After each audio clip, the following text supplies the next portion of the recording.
Greetings, my friends, and welcome to another episode of Warframe Unvaulted. On today's episode, we'll be diving into the topic of the strange and ancient origins of the Warframe project, the founders of an empire, the Orokin, and more importantly, Oro itself. There's more to the Orokin than what meets the eye. The blue or golden skin, greater size compared to an ordinary human, and most notably, an especially large right arm. But these features are almost superficial compared to the most secret aspect of their departure from humanity. There are few who remain who remember the old war. The Tenno, while they were present for the conflict, have their own memories of the time locked away, often having to undergo great trials to remember anything from the past. Among those who remain from that time is a Dax by the name of Teshin. Teshin does his best to train the Tenno and help them recover their ancient skills and arts of war. One of the first things Teshin did for the Tenno when they reawakened was to re-establish the Conclave, a system the Tenno were using as a mere power-level rating scheme, as a sort of competitive arena for the Tenno to face off, either alone or organized in teams, and pit their skills and arsenals against the most formidable opponents anyone could find, other Tenno. The logic behind this is quite sound. Reflexes, weapon aim, coordination, and tactics must be at their very best to fight an enemy as mobile, as potent as a Warframe, and no amount of modding can replace hard-won battle skill in such an arena, which is part of the reason why the vast portion of the Tenno's mods are restricted from use in the Conclave. The reason I bring up the Conclave is because, unfortunately, very few Tenno participate, most of them more content to bring their powerful arsenals to bear against opponents who pose far less of a skill-based challenge. And some are simply averse to what they view as needless infighting when there are greater dangers to the Origin system. Despite Teshin's best efforts to encourage the Tenno to embrace their potential and hone their capabilities, many Tenno have never set foot in the Conclave. Thus, few have heard the words Teshin speaks upon introducing a match of the Conclave, and fewer likely realize the implications of what he has to say. Oro is the binding force for an enemy who, like the Tenno, can survive death. To kill such an enemy is futile, unless you sever this bond, absorb the Oro to annihilate it, and claim a true victory. He also tells us, Out there exists an enemy that can be struck down, incapacitated, dismantled, and yet they rise to fight again. Annihilate the opposing team's Oro to claim a true victory. Immediately, in the context of this episode, the word Oro will stand out to you most likely. After all, it's found in the word Orokin, the rulers of the Orokin Empire, the masters of the Kuva, administrators of the Golden Halls of Lua. While it is difficult with the information we know about the period of history prior to the Orokin Empire, which is almost nothing, there is a very clear connection between Teshin's definition of Oro and the Conclave, and the Orokin rulers of the Empire and their very unique ability to avoid death, even by assassins, and to prolong their lives. The fragmented story of Ordun Karis, known to us as the Mad Cephalon Ordis, is full of references to other parts of the lore, but the great event of his story comes in the form of his massacre of the Orokin lords. According to Ordis' memory fragments, he was one of a group of fighters called mercenaries by the Orokin, who did great deeds in battle and slew countless foes of the Orokin Empire. It seems that by the time of his ceremony, Ordun was one of the few remaining, if not the only one left, and he had conceived of a special suicidal weapon he called his bone plugs. More than this is hard to say, but these weapons were clearly designed for two purposes. One, being non-metal, they would likely not be removed in a search for weapons before entering the Hall of the Seven. And two, because they were meant to cause the death of the user by rapid blood loss, allowing them a single-minded, purposeful rampage without a single thought for personal safety. To draw these claws was to fight with the warmth of the last of your own blood. Orden did not intend to survive the Orokin he came to slay. What happened next is described dramatically. The Orokin have summoned Orden Karis to be honored for the slaughter he has committed on their behalf.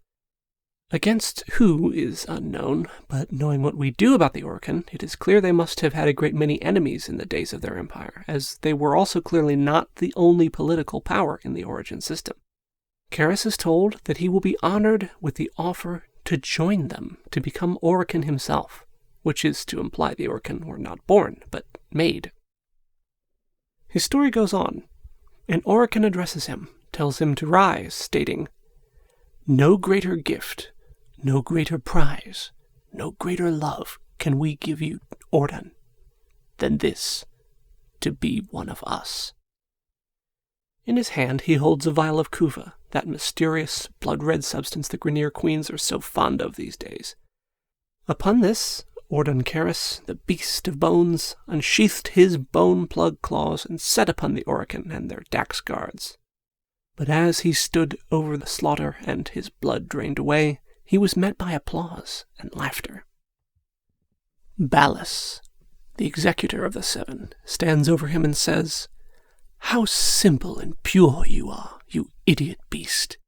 We have died countless times, yet remain eternal." Still holding the vial of kuva, he bids Karis to drink. As Karis drinks, Ballas goes on, "You rejected our gift, bathing in our death. Your punishment is eternal life." He laughs as Orden Karis is overcome by the kuva, shattering in a great red mirror into fragments of a ghostly mind, disembodied and manipulated into a cephalon. However, his story as a whole diverges from our topic of study at this point, and is well worth looking into on its own, but let's dive back into the Orokin dimension with what we've learned here. These are a few excerpts from the Orokin archive in Ordis's memory fragments. The highly revered Orokin civilization built sovereignty on a culture of art, technology, and architecture. At one time a utopian society of omniscient leadership, the great Orokin era ended in a divine realization of their own ignorance.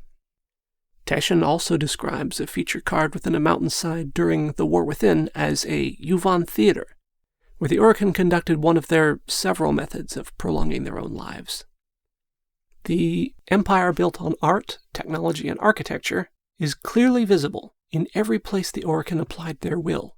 The gilded halls of Lua, or their many towers and ships, long abandoned but still holding the image of Orokin influence in their arches, lights, and layouts filled with concourses and offices, walls lined with benches and seats, and great, moving art pieces of gold and light spinning on for countless years after their makers were lost to time. But what about the other aspect, their technology?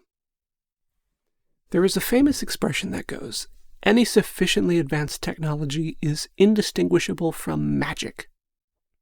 Hearing what few tales remain about the Orokin Empire, many qualities, characters, and events take on an almost mythical tone, with the Orokin themselves being seen as almost godlike figures of limitless power and endless longevity, with incomparable wealth and domains, yet it is clear that even their prestige was founded on technological advancement.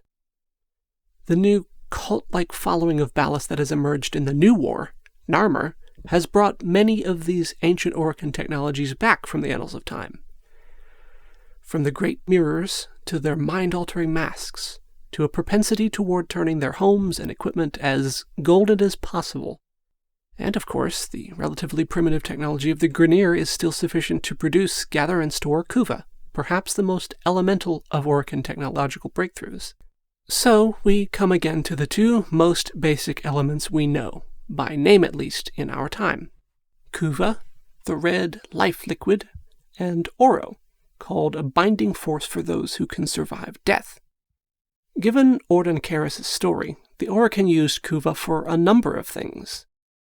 Whether it can perform all of its functions at the same time, or it requires a specific brewing or even programming to fulfill a certain task, is not entirely clear, for the Orokin offered kuva to Karis both to elevate him to be an Orokin himself, and used it to separate his mind from his body to become a cephalon, which, given his mention of the mirror, which is also presumably the same sword Ballas and the Narmer have been hauling around with him recently, leads me to speculate that the Kuva was created as a catalyst for the human state of being, able to shape not just the mind, but the body, when used under specific circumstances, a sort of primer substance capable of turning even one described as Orokin, who claimed himself ugly in his mirror image, into the likeness of the Orokin, described as perfect and beautiful. On the other hand, Ballas used it to create Ordis from the mind of Orokin, pruning him of memories and emotions considered contrary to his purpose as a helper to his new operator and their Warframe arsenal. Kuva is also well known to have been vital to the Unum, a presumed Orokin or Orokin-era figure present during the Old War on Earth, where a sentient laid siege to her tower, seeking to claim her Kuva and overcome its void-stricken state. Similarly, the twin queens of the Grineer have been harvesting Kuva to sustain themselves in their new Grineer bodies, using the other aspect of Orokin life extension, continuity. According to Teshin, the Yuvan theaters, where places the Orokin, the highest class in the Empire, would view the young and exotic in search of a new body, then, using Kuva, to essentially transfer their minds, or rather, if my suspicions are correct, to transfer their Oro into a new body when their old one began to give out, or simply to bore them. The fact that Oro is part of their name leads me to believe that it is the single most fundamental aspect of their ascent above humanity, most likely a technological discovery whereby the essence of a living person can be completely encapsulated in a single aspect, their Oro, which could then be separated from the body, giving that Oro effective immortality.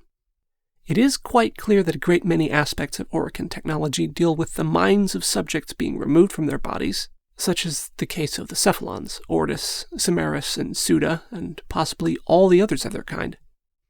There is also the case of a certain researcher whose, let us use the word Oro, found itself inserted into a literal forest of trees, giving birth to the myths of the Silver Grove. And, of course, there is the fact that the Grineer queens claim to have been transferring for too long between ugly Grineer bodies, whose gene decay has made these formerly decadent Orokin siblings very unhappy with their current state. In an attempt to shorten this lengthy study, I'll briefly summarize my speculations here. At some point in the distant past, a scientist or member of some hidden society discovered the properties of Kuva, which itself seems very likely to be an extract of the essence of the lives of humans. Using this extract, this person or group was able to discover the Oro, an aspect of humanity that can be lifted from its host body and placed into another to overwrite it, and was likely used at first by these first discoverers to extend their own lives. Basically, a scientific pursuit of immortality. As time went on, these first kindred of the Oro, or Orokin, grew in wealth and power, perhaps offering the tempting prospect of eternal life to various world leaders or figures of power, in an age where terraforming was just beginning and human colonies were beginning to appear in places such as Venus, Mars, and the moons of Saturn and Jupiter.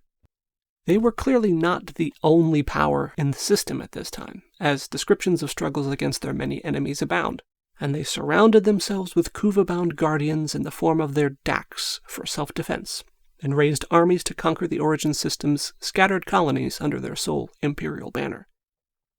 How far this had come when the Zaraman program began is unclear. The sentients were designed to journey to Tau and terraform new planets for the Orokin to then travel to and conquer, and the first colonists on the Zaraman 10-0 were likely intended to be either subjects for them to rule, workers to tend their fields, or simply to give them new bodies, new Yuvan, to choose from once they arrived. The Orokin Empire did not fall in the immediate aftermath of the Old War.